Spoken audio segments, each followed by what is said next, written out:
Sevgili izleyenlerimiz, Bağsaray köyünde sebzenin, yeşilin her çeşidi yetişiyor demiştik.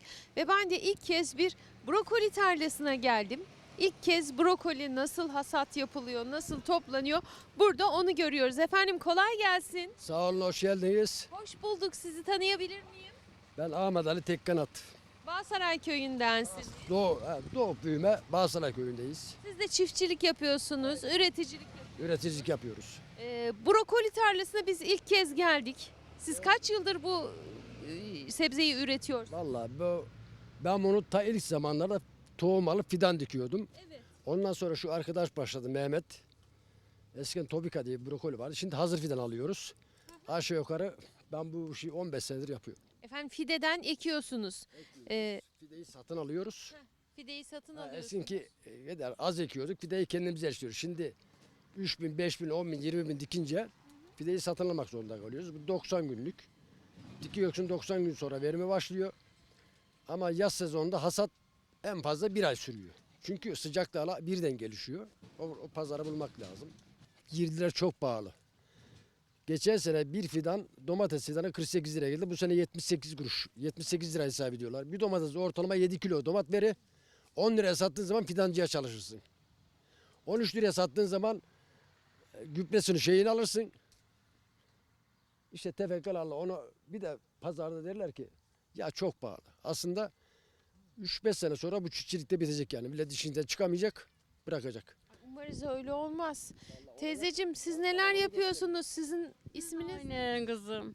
Sizin Ay. isminiz nedir? Hatice Tekkanat. Hatice teyze, zor olmuyor mu burada? Zor olsa nice işliyoruz kızım. Yıllardır alışmışız. Alıştık gali. Ne diyeceksin kızım? Şimdi bizden sonra bunu yapacak var mı? Benim oğlan gelip bu işi yapacak mı? Mümkün değil. Biz son eklemleriz yani.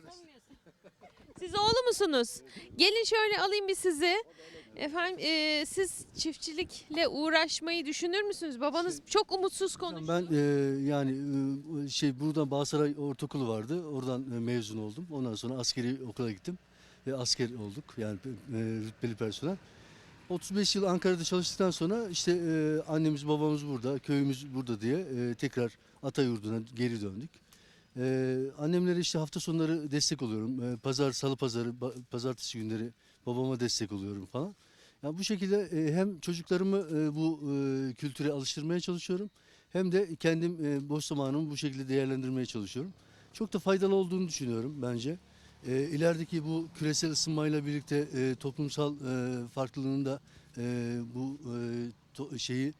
çiftçiliği benimseyeceğini düşünüyorum. Zaten burada da belli mesela Kuzköy gibi, Arvallı gibi su olan bölgelere şu an bir taşınma var. Yani evet bir Antalya'dan. Kentten köye dönüş. Aynen öyle, aynen öyle. Millet muhtarım da zaten biliyor bu konuları. Hani inşallah buraya gelen insanlar da buraları kırıp dökmek adına değil de bu kültürü yaşatabilmek, onur edebilmek, tekrar yüceltebilmek ve toplumun düzenini de hakikaten kaliteli bir yaşam standartına ulaştırabilmek adına kullanırlar diye düşünüyorum. Yani Hüseyin hocamla falan konuştuğumuzda işte sayın sanatçımızla ya bunları tartışıyoruz ara sıra. Çok da güzel oluyor. Ben de Burdur'da yaşıyorum. Oğlum işte Fen Lisesi'nde. Kızım ODTÜ'de psikoloji okuyor. Yani biz de buralarda idare ediyoruz. Efendim çok da umutsuz olmayın. Bakın sizden sonra gelecek nesil de bu üreticiliği yaşatacak. İnşallah yaşasınlar. Yani şimdi insanlar birbirine her zaman muhtaç.